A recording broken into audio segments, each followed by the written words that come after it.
जी हां दोस्तों, बड़ी खबर निकलकर सामने आ रही है।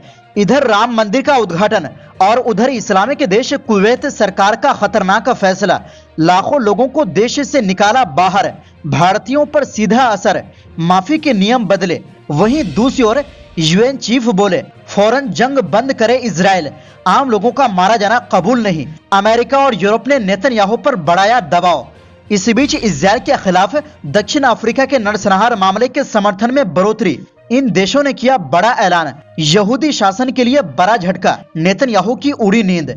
जानेंगे क्या है पूरी खबर, सब कुछ हम आपको इस वीडियो में बताएंगे। उससे पहले दोस्तों आपको बता दें कि मेरा बड़ा वाला चैनल MW न्यूज को यूट्यूब ने बंद कर दिया है, क्योंकि हम फिलिस्तीन पर सच्चाई दिखा रहे थे, लेकिन हम सच्चाई दिखाना जारी रखेंगे। अगर आप लोगों की सपोर्ट रही तो जिस तरह आप उस चैनल से जुड़े थे उसी तरह इसमें भी सपोर्ट करें और इस चैनल को सब्सक्राइब जरूर करें और वीडियो को लाइक करके शेयर कर दें ताकि हमारी हौसला अफजाई हो सके। तो बिना टाइम लेते हुए बात करते हैं खबरों की। जी हां दोस्तों, एक तरफ जहां भारत में प्रधानमंत्री नरेंद्र मोदी राम मंदिर का उद्घाटन किया, तो दूसरी तरफ इस्लामिक देश कुवैत ने 1 लाख से ज्यादा लोगों को देश से निकाल दिया है। दरअसल कुवैत ने गैर कानूनी तरीके से रह रहे करीब 1 लाख लोगों को वापस भेजने का फैसला लिया है। कुवैती सरकार ने रविवार को जुर्माना माफी योजना के एक अल्पकालिक आदेश को रोकने के बाद अवैध प्रवासियों को निर्वासित करने का फैसला किया है। कुवैती अधिकारियों ने साल 2020 से पहले देश में आने वाले अवैध प्रवासियों को विशिष्ट जुर्माना भरने के बदले में अपनी स्थिति को फिर से समायोजित करने की अनुमति देने वाले अल्पकालिक डिक्री को रोक दिया है। देश में अवैध रूप से रह रहे लगभग 1,10,000 विदेशियों को इस व्यवस्था से लाभ होना था। आंतरिक मंत्रालय रेजिडेंसी नियमों का उल्लंघन करने वालों को देश से निर्वासित करने की अपनी योजना पर आगे बढ़ रहा है। कुवैत ने हाल ही में अवैध विदेशी निवासियों के खिलाफ सख्त कदम उठाते हुए चेतावनी दी है कि किसी भी अवैध निवासी को छिपाने वाले प्रवासी को भी देश से निकाल दिया जाएगा। अवैध लोगों को रोजगार देने वाले कुवैती व्यक्तियों या कंपनियों को गैर कानूनी रूप से पनाह देने और अवैध लोगों को छिपाने के आरोपों का सामना करना पड़ेगा। कुवैती अखबार अल अनबा ने आंतरिक मंत्रालय के निर्देशों का हवाला देते हुए बताया है कि सरकार ने उस आदेश के कार्यान्वयन को रोक दिया है जो कुछ दिन पहले जारी किया गया था। इस व्यवस्था से लाभान्वित होने वाले अवैध लोगों की संख्या लगभग 1,10,000 विदेशियों तक पहुंच गई। कुवैत ने पिछले साल देश के निवास और श्रम कानून के उल्लंघन के साथ साथ अपराधों में शामिल होने के लिए रिकॉर्ड 42,000 प्रवासियों को निर्वासित किया था। कुवैत की कुल 46 लाख की आबादी में विदेशियों की संख्या लगभग 32 लाख है। देश अपनी जनसंख्या असंतुलन को दूर करने और कुवैतीकरण रोजगार नीति के हिस्से के रूप में विदेशी श्रमिकों को अपने नागरिकों के साथ बदलने का प्रयास कर रहा है। कुवैत में हाल में विदेशियों के रोजगार पर रोक लगाने की मांग जोर पकड़ रही है। आपको बता दें कि कुवैत में बड़ी संख्या में भारतीय काम करते हैं। कुवैत सरकार का कोई भी फैसला भारत पर सीधा असर होगा। इसी के साथ आपको बता दें कि मीडिया रिपोर्ट्स में कहा गया है कि गाजा में अब तक 26,000 आम लोग मारे जा चुके हैं। इसके बावजूद इजराइल और हमास की जंग बंद होने की फिलहाल कोई उम्मीद नहीं है। इस बीच यूएन चीफ एंटोनियो गुटेरेस ने कहा है कि गाजा में आम लोगों का लगातार मारा जाना शर्मनाक है और इसे कतई बर्दाश्त नहीं किया जा सकता। इस बीच अमेरिका और यूरोप इजराइल से मांग कर रहे हैं कि वो अपने पोर्ट से गाजा में राहत सामग्री भेजने की मंजूरी दे। यूएन चीफ के मुताबिक गाजा में जिस तरह की तबाही हो रही है उसको सपने में भी नहीं सोचा जा सकता। कहा जा रहा है कि वहां अब तक 26,000 लोग मारे जा चुके हैं।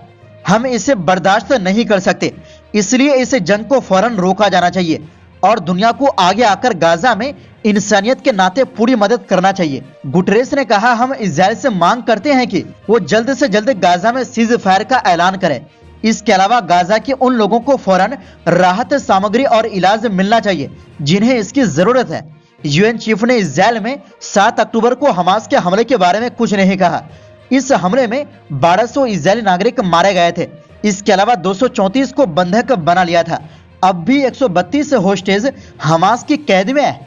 इजरायली प्रधानमंत्री बेंजामिन नेतन्याहू साफ कर चुके हैं कि बंधकों की रिहाई के लिए कोई समझौता नहीं किया जाएगा, जबकि इजराइल में इसको लेकर जबरदस्त विरोध हो रहा है और नेतन्याहू की नाकामी को लेकर संसद में अविश्वास प्रस्ताव भी लाया जा रहा है। वहीं अमेरिका और यूरोप के अफसरों की एक टीम इजराइल के दौरे पर है। मीडिया रिपोर्ट्स के मुताबिक इन अफसरों ने इजराइल सरकार से कहा है कि वो अपने पोर्ट का इस्तेमाल गाजा में राहत सामग्री भेजने के लिए करने की मंजूरी दे। हालांकि इस बारे में कोई ऑफिशियल स्टेटमेंट जारी नहीं किया गया है।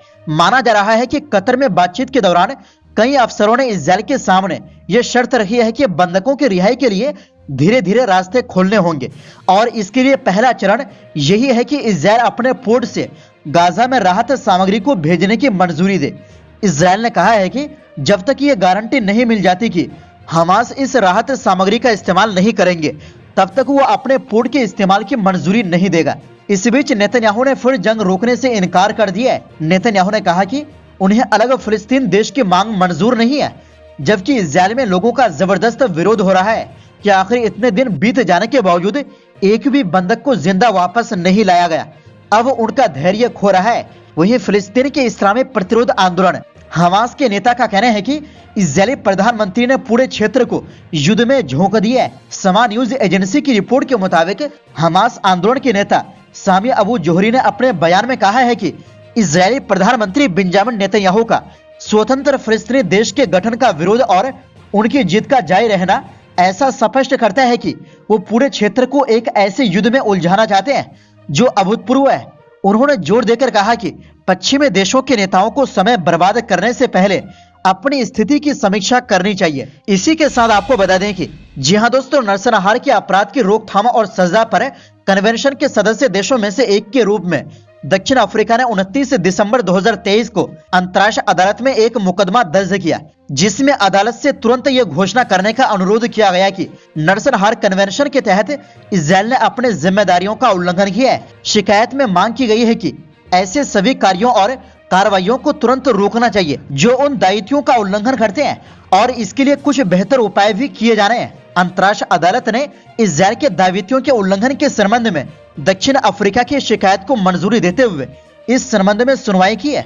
महत्वपूर्ण बात यह है कि इजराइल के समर्थन में कई पश्चिमी देशों, खासकर अमेरिका और जर्मनी के एक तरफा रवैये के विपरीत दुनिया के कई देशों ने इजरायली शासन के खिलाफ दक्षिण अफ्रीका की शिकायत का सपोर्ट किया है।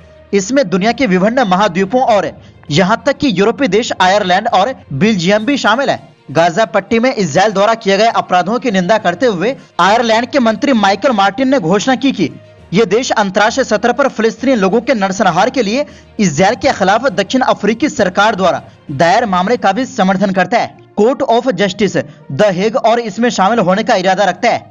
बेल्जियम भी गाजा में नरसंहार के कारण अंतर्राष्ट्रीय अदालत में इजराइल के खिलाफ दक्षिण अफ्रीका की शिकायत का समर्थन कर रहा है। गाजा में इजरायली नरसंहार के संबंध में अंतर्राष्ट्रीय अदालत की सुनवाई का जिक्र करते हुए बेल्जियम के विकास मंत्री कैरोलिन जेंज ने सोशल मीडिया प्लेटफॉर्म एक्स पर लिखा, अगर अंतर्राष्ट्रीय अदालत इजराइल के खिलाफ फैसला जारी करता है तो इस मामले में बेल्जियम उस फैसले का पूरी तरह से पालन करेगा। दरअसल दक्षिण अफ्रीका के वकीलों के अनुसार इजराइल ने अंतर्राष्ट्रीय युद्ध नियमों का उल्लंघन किया है। तेल अवीव के खिलाफ दक्षिण अफ्रीका की 84 पेज की शिकायत में यह तर्क दिया गया है कि गाजा में इजराइल का युद्ध 1948 के नरसंहार कन्वेंशन पर आधारित आवश्यकताओं और दायित्वों का उल्लंघन करता है। ये कन्वेंशन नरसंहार को राष्ट्रीय, नस्लीय, जातीय या धार्मिक स्तर पर पूर्ण या आंशिक विनाश के उद्देश्य से किए गए कृत्य के रूप में परिभाषित करता है।